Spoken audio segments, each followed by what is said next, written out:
welcome to you. Does anyone have any questions?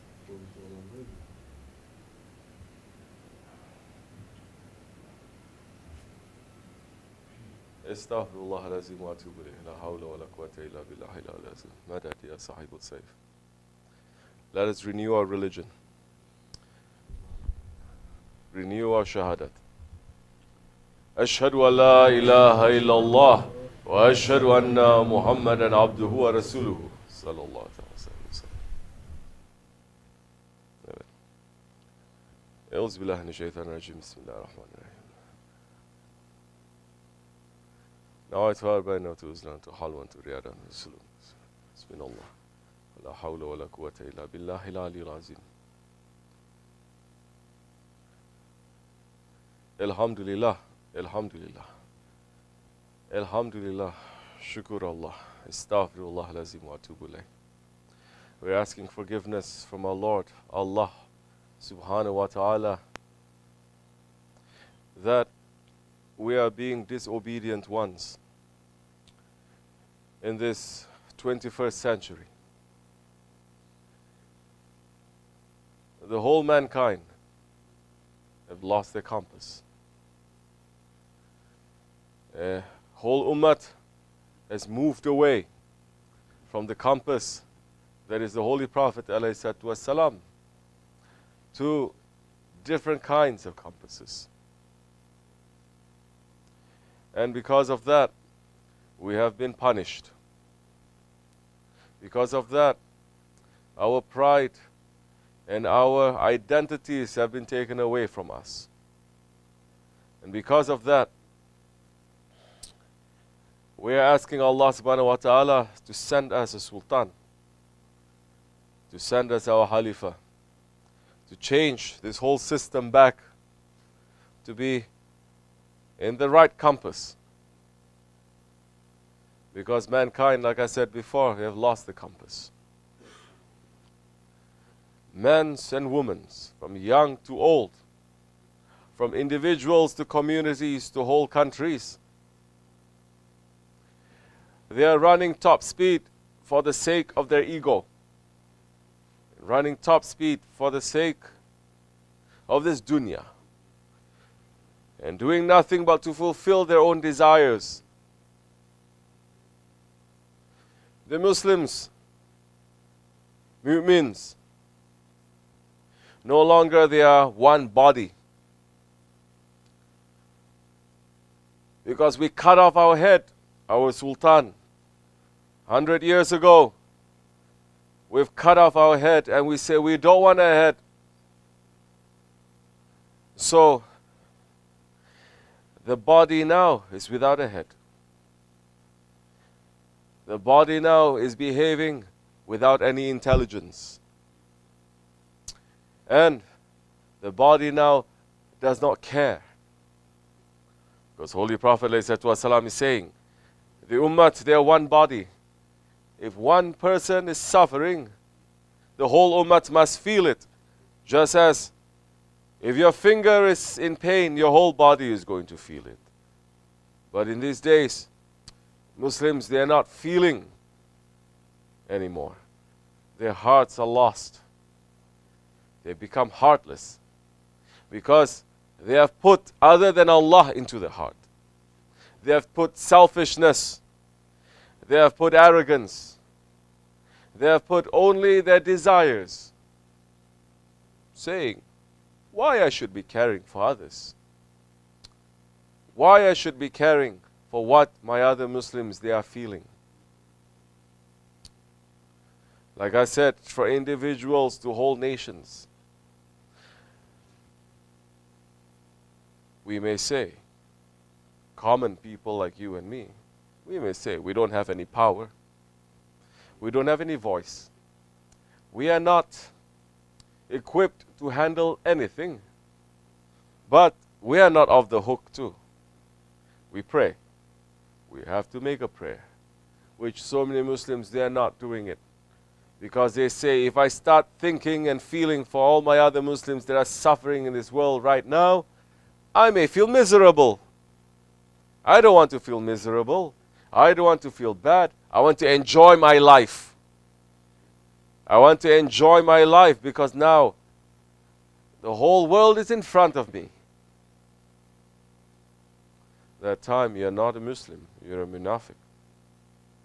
But now I'm asking those ones who have voices. I'm asking those ones who have power. I'm asking those ones who have authority. What are they doing? We're looking, nothing. They are just taking care of their own comfort. But when it comes to spirituality, they're saying themselves to be the highest saints.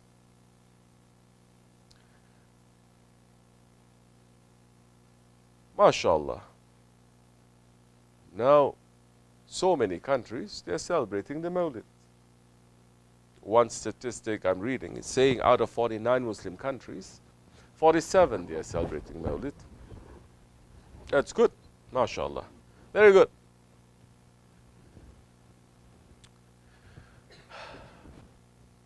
The Mawlid is to remember what? Okay, we remember the Prophet, alayhi salatu wasalam. Remembering Prophet, and then what?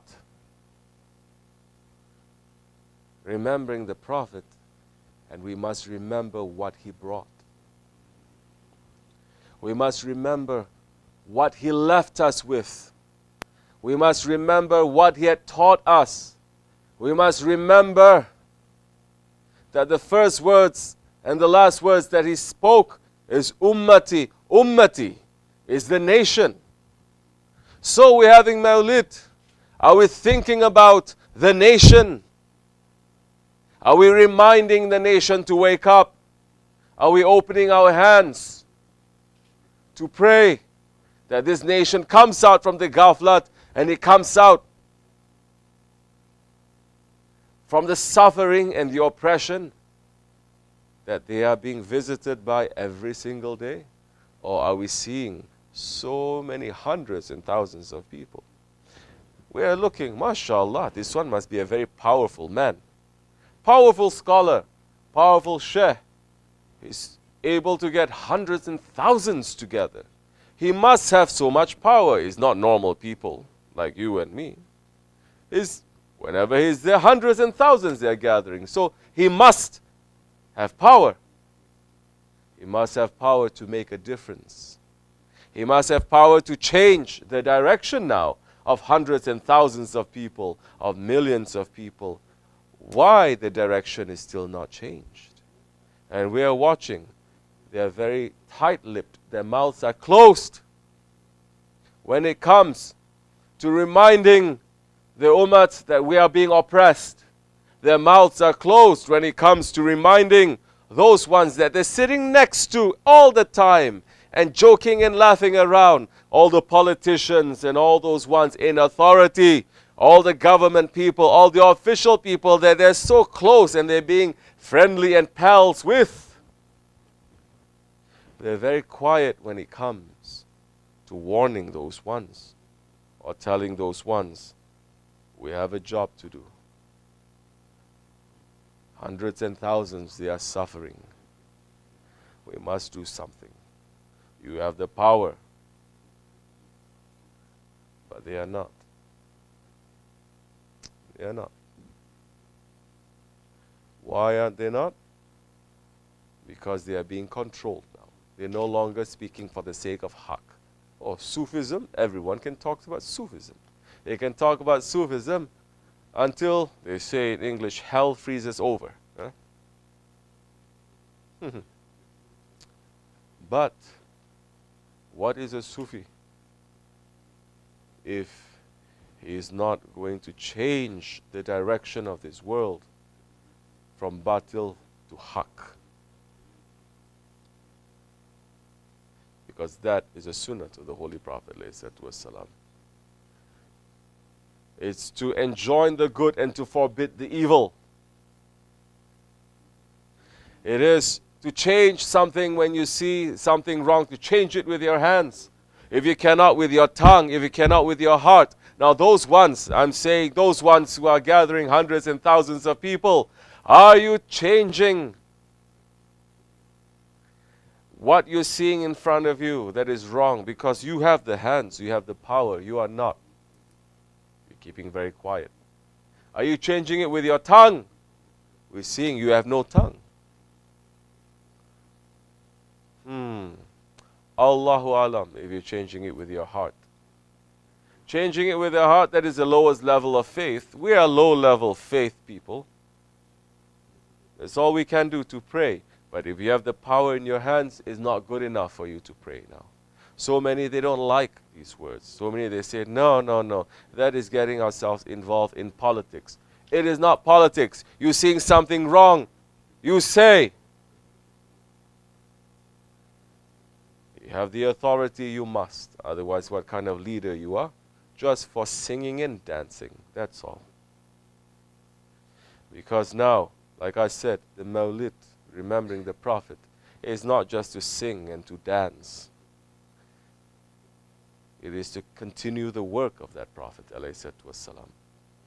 And he loves his ummah. The love that he has for his ummah is more than a mother that has for the baby.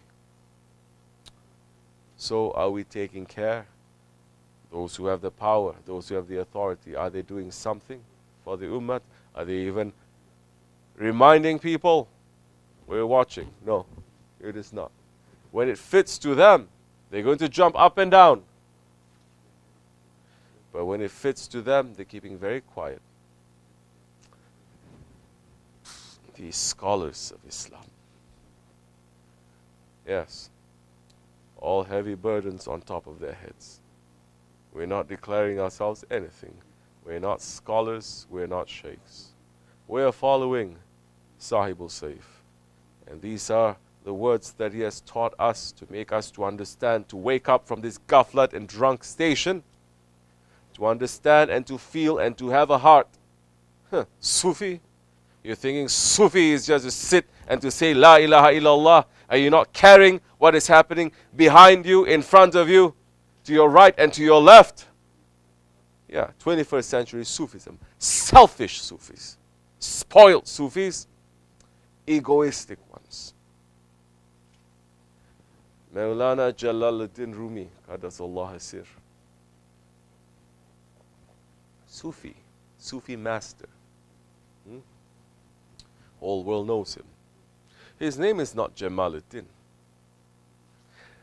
Jamaluddin means the beauty of the deen, beauty of Islam. His name is Jalal. Jalal is what? The power. The power of Islam. The power of the deen. Find out why he's called Jalaluddin instead of Jamaluddin. They're trying to show Maulana Rumi just very passive, very quiet. Love, love. Everything is love, love, love, love, love. Understand what he did when the Mongols, they came to attack Damascus. Where is Konya and where is Damascus? And what he did. He took his horse. He traveled. He fought. And he came back.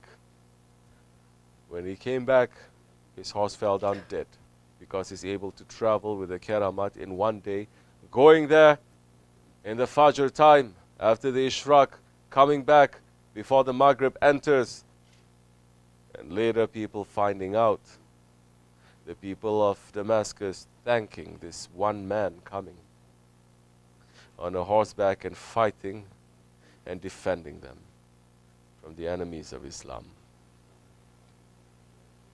Yes, he carried a sword. Of course he had to. Because his master, Hazrat Peygamber Effendi alayhi wasalam, carried that sword. And our Shaykh Sahibul Saif, the owner of the sword. We are not carrying swords. We cannot do anything. There is no permission for us. Anyone who's saying, yeah, there is a time to fight now, no. We're not declaring nothing. We're not fighting. We are being nice and easy, and we are obeying the rules and the laws of this land. But it does not mean that we are being lazy and we are being selfish and we're being ignorant and arrogant about what is happening around the world. If you have a heart, you will feel. If you have a vision, and if you have a vision of a believer, which you must have, you're going to see and you're going to do something. What is it that we can do now? We cannot do anything else but to pray. Those ones who have a tongue, meaning those ones that when they speak, the world listens, they have a responsibility now. It's not good enough for them just to pray. They have to speak. But they cannot because their tongues are tied, because their bosses have tied them up, because the dunya have fooled them. May Allah protect us and save us, and may Allah not test us. May Allah forgive us, inshallah rahman. May Allah send us a sultan soon to take the oppression and the zulm away from this ummah, away from this mankind. Wa min Allahu tawfiq. May Allah bless our grand Shaykh and our Shaykh, lift them to higher stations, and be witness, Ya Rabbi, that we're asking for the Sultan. We're asking for the Sultan to come. We're asking for the Sultan. Send us the Sultan. Send us the Khalifa. And remove us from this humiliating, remove us from this low position, and bring us back to an understanding of the glory of Islam. For the sake of the Holy Prophet, al-Fatiha.